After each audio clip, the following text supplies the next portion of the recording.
ஓம் சக்தி ஆதிபராசக்தி. செவ்வாட பக்தர்களுக்கும் பொதுமக்களுக்கும் தொண்டர்களுக்கும் தீபாவளி வாழ்த்து. ஓம் சக்தி. தீபாவளி 5 பூதங்கள் இல்லாமல் எதுவுமே வழிபட முடியாது. தீபம் ஏற்றி வளர்வது தீபாவளி. திருவிளக்கு ஏற்றுவது. பா என்பது பாசத்தை அணைப்பது. வா என்பது பாசத்திலிருந்து ஆரம்பிப்பது. லீ என்பது ஒளி. படாசு மூலமாகவும் பந்தம் மூலமாகவும் சந்தோஷம் மூலமாகவும் ஆரவாரம் மூலமாகவும் இது அனைத்தும் செய்து அக்கமும் பக்கத்தில் இருக்கும் இயற்கை வழிபாடு கடந்து இருப்பதனாலும் அது தீபாவளி என்று பெயர். ஆண்டோர் காலத்திலிருந்தும் இன்னொரு எதிர்காலத்திலிருந்தும் இயற்கை வழிபாடு கடல், நீர், பூமி, ஆகாயம், சூரியன், சந்திரன் எல்லாம் என்றுமே அழிந்து கிடையாது. நாம் மனிதனாக பிறந்து மனித வாழ்ந்து வருகிறோம். நல்லதாக நினச்சி நல்ல காரியம் செய்வோம். நல்லதாக பார்த்து நிலத்தை பதப்படுத்தி நல்ல பயிர் செய்வோம். உழவுக்கு தொழிலுக்கு வணக்கம் செலுத்துவோம். இப்போ உழவுக்கும் தொழிலுக்கும் வணக்கமும் இல்லை, மணக்கமும் இல்லை, ருசியும் இல்லை. இப்போது தர்மம் என்பது ஆதி காலத்திலிருந்து இன்று வரை நாளை வரையே தர்மம் செய்ய வேண்டியிருக்கிறது. நம்மளால் முடிந்தது பேச்சுவார்த்தையாகவும் நினைப்பாகவும் செய்ய வேண்டும். மண்ணில் உற்பத்தி செய்வது மண்ணில் பல விதைகளை விதைத்தால் கூட அவை அனைத்தும் அது விதைத்தன்மையாக வருகிறது. அது மாவாகவும் வருகிறது, நெல்லாக வருகிறது, இருக்கிறது. இப்பொழுது ஜாங்கிரியாகவும் இருக்கிறது, முறுக்காக வருகிறது, அழிந்து வருகிறது. உழைப்பு இருக்கும்போது நிலம் இருக்கிறது. உழுதுண்டு வாழ்வார் வாழ்வார் உழுதுண்டு வாழ்வார். அதனால் அது பயிர் வளர்ச்சியில் இருக்கும் பொழுது பெருமொழி தொழுதுண்டு என்பது வணக்கத்துக்குரிய மரியாதைக்குரிய இயற்கை வழிபாடு செய்யும்போது மழையினால் சிறுமையாகிறது. அது கரும்பாகவும் நெல்லாகவும் மரமாகவும் இயற்கை வழிபாடு உண்டு. ஆண்டு தர்மம் செய்திருக்கும் பொழுது இப்பொழுது தொலைக்காட்சி மூலமாக ஒரு படத்தை எடுத்து அது ஒளிபரக்கும் பொழுது உலகம் அனைத்தும் பரவுகிறது படம். அதுபோல் நீ செய்த தர்மம் என்னுடைய தர்மம் உடைய உள்ளமும் எண்ணங்களும் உலகம் கூட அறிகிறது, பாராட்டுகிறது, வணங்க வைக்கிறது, ஒரு தெய்வமாக்கிறது. அதுபோல் அனைத்தும் இருக்கும்போதும் அன்றால் ஒரு பண்டிகை வைக்கும்போதும் உறவும் பந்தமும் பாசமும் சேர்ந்து வாழ்வது போன்று பழக்கத்தை உண்டாகிறது. அக்கமும் பக்கமும் இருக்கும்போது ஒருவரோடு போவர்கள் அனைத்தும் பசியும் சொல்லாமல் இருக்கும். பாசத்தை கொடுத்து ருசியும் சொல்ல வேண்டியிருக்கும். அது நல்ல கண்ணும் கருத்தும் செயல்பட்டதான் எதுவும் நல்ல காரியங்களும் நல்ல செயல்பட வேண்டும்.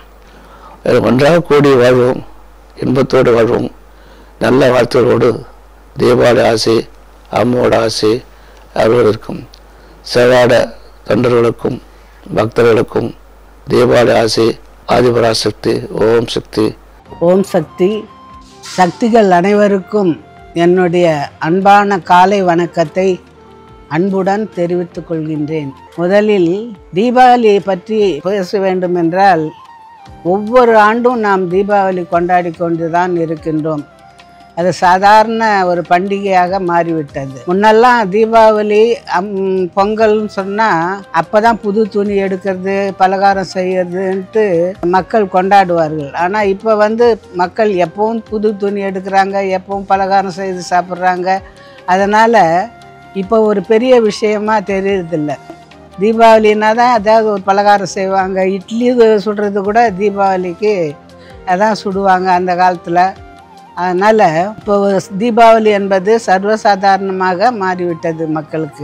தீப ஒளி வீசுகின்ற இந்த தீபாவளி நாளில் உங்கள் அனைவருக்கும் என்னுடைய மனமார்ந்த வாழ்த்துக்களை தெரிவித்துக் கொள்கின்றேன். தீப ஒளி வீசும் நாள் என்றால் அதாவது விளக்கு எப்படி பிரகாசமாக எரிந்து வெளிச்சத்தை கொடுக்கின்றதோ அதுபோல் இந்த பண்டிகைகள் எல்லாம் நமக்கு மகிழ்ச்சியையும் ஆனந்தத்தையும் கொடுக்கின்றது.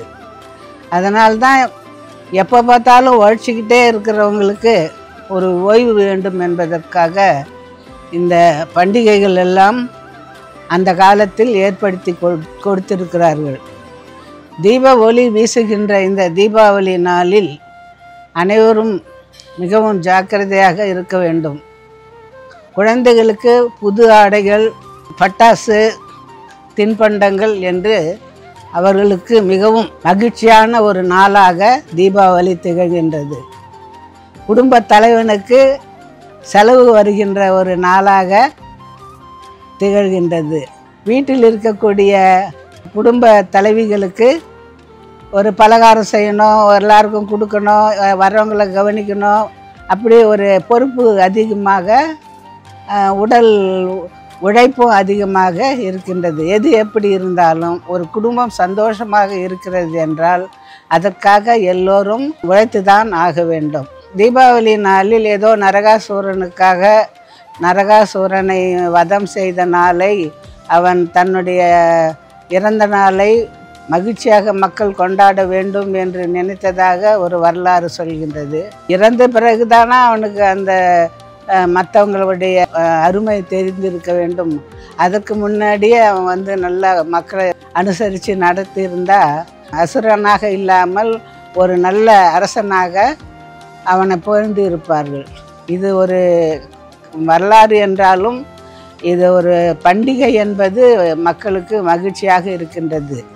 இனிப்பு செய்வது, பிறருக்கு பகிர்ந்து கொடுப்பது, உறவினர்களோடு பரிமாற்றம் செய்து கொள்வது, என் வீட்டில் இருக்கிற பலகாரத்தை உன் வீட்டுக்கு கொடுக்குறது, உன் வீட்டில் இருக்கிற பலகாரத்தை என் வீட்டுக்கு கொடுக்குறதுன்னு ஒருத்தருக்கு ஒருத்தர் பரிமாறி கொள்ளும்போது அந்த உறவுகள் நிலைத்து நிற்பதற்கு இது ஒரு வாய்ப்பாக இருக்கின்றது. இந்த தீபாவளி நாளில் நீங்கள் எல்லாம் மகிழ்ச்சியாக உங்கள் வீட்டில் இந்த தீபாவளி தினத்தை கொண்டாட வேண்டும் என்று நான் கேட்டுக்கொள்கின்றேன். அம்மா சொல்லுவாங்க, அதாவது தீபாவளி வாழ்த்த ஒவ்வொரு வருஷமும் அவங்க சொல்லுவாங்க.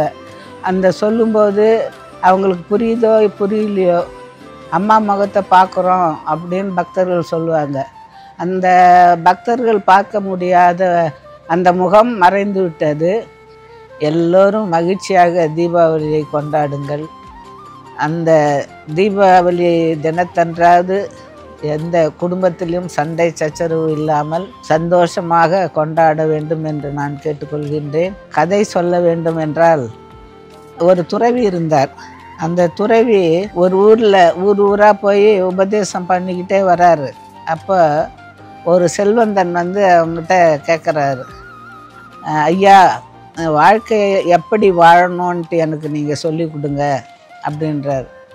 வாழ்க்கை எப்படி வாழணும்னு சொல்லி கொடுங்கன்னு சொன்னால், உனக்கு விதிக்கப்பட்ட வாழ்க்கையை நீ பற்றுதலோடும் பற்று இல்லாமலும் எப்படி நடந்து கொள்ள வேண்டுமோ உலக வாழ்க்கைக்கு ஏற்றாற் போல அதுபோல் நீ நடந்து கொண்டு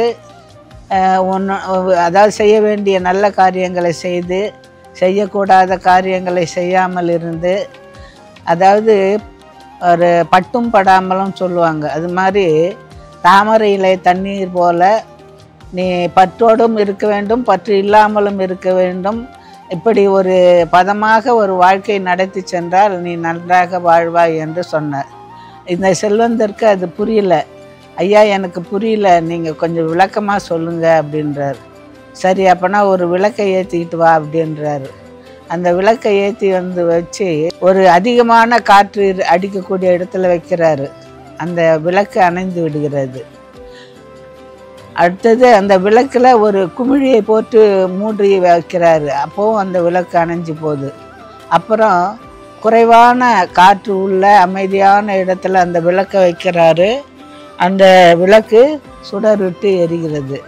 அப்போ சொல்கின்றார் அந்த குரு, இந்த விளக்கை போல தான் நீ எல்லாத்தையும் நம்ம செய்துட்டோம், உன்னை பற்றி நீ பெருமையாக பேசிக்கக்கூடாது, உன்னை பற்றி தாழ்வாகவும் பேசிக்கொள்ளக்கூடாது, நீ பற்று உள்ளவனாகவும் குடும்பத்தில் நடந்து கொள்ள வேண்டும். அதாவது ரொம்ப பற்று வைத்து பாசத்தை வைத்து பந்தத்தில் ரொம்ப மூழ்கி இப்படிலாம் இல்லாமல் இந்த விளக்கு எப்படி அதிக காற்று வீசுகின்ற இடத்திலும் எரியாமல், அதை மூடிவிட்டால் காற்றே இல்லாத இடத்திலும் எரியாமல், நல்ல பதமான இடத்துல எப்படி ஒளியை கொடுக்கிறதோ அதுபோல் நீ பதமாக நீ உன் வாழ்க்கையை பற்றுடனும் பற்றற்றும் நடந்து, அதை தான் அம்மா அருள்வாக்கில் சொல்லுவாங்க.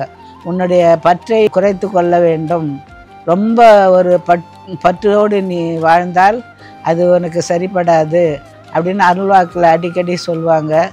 அந்த மாதிரி ரொம்ப நம்ம மகிழ்ச்சியாக இருந்தாலும் அது சில சமயங்களில் அதிகமாயிடுச்சுன்னா அதுவும் விபத்து தான். அடுத்தது எப்போ பார்த்தாலும் ஒரு மகிழ்ச்சியே இல்லாமல் இருந்தாலும் அது கஷ்டம்தான். ஆகிய பதமாக உன்னுடைய வாழ்க்கையை தாமரையில் எப்படி தண்ணியில் ஒட்டாமல் இருக்கிறதோ அதுபோல் நீ உன்னுடைய வாழ்க்கையை நடத்தி கொண்டு செல்ல வேண்டும் என்று விளக்கி கூறினார். அவருடைய அந்த விளக்கத்தை கேட்டு தெளிவு பெற்ற அந்த செல்வந்தன் அவருக்கு நன்றி கூறி விடைபெற்றான். அதுபோல தான் நம்ம வாழ்க்கையிலும் ரொம்ப சந்தோஷமும் படக்கூடாது, ரொம்ப வருத்தமாகவும் சோகமாகவும் இருக்கக்கூடாது.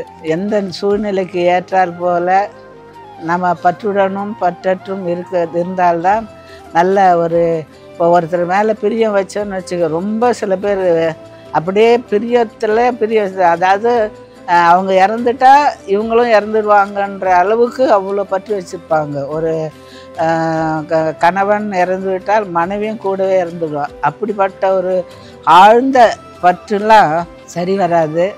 உலக வாழ்க்கையில் பதமாக தீபாவளிக்கு அதிரசம் செய்யும்போது பதம் பார்த்து அந்த பாகு எடுத்து அதுக்கேற்ற மாவை கலந்து பிசைந்து அதை அதிரசமாக சுட்டால் எப்படி நல்ல ருசியாக இருக்குமோ அதுபோல் பதமாக வாழ்ந்து பதமாக, அதாவது கடனாளியாகவும் ஆகக்கூடாது, அதாவது வசதி வேணுன்றதுக்காக கடனை வாங்கக்கூடாது, அது வசதி இல்லையன்றதுக்காக வருத்தப்படக்கூடாது. இருக்கிற வசதியை கொண்டு நன்றாக வாழ வேண்டும் என்பது தான் அவர் சொல்லக்கூடிய ஒரு கருத்து. ஆகையால் இந்த தீபாவளி திருநாளில் உங்கள் அனைவருக்கும் மீண்டும் என்னுடைய வாழ்த்துக்களை சொல்லி விடைபெறுகின்றேன். ஓம் சக்தி.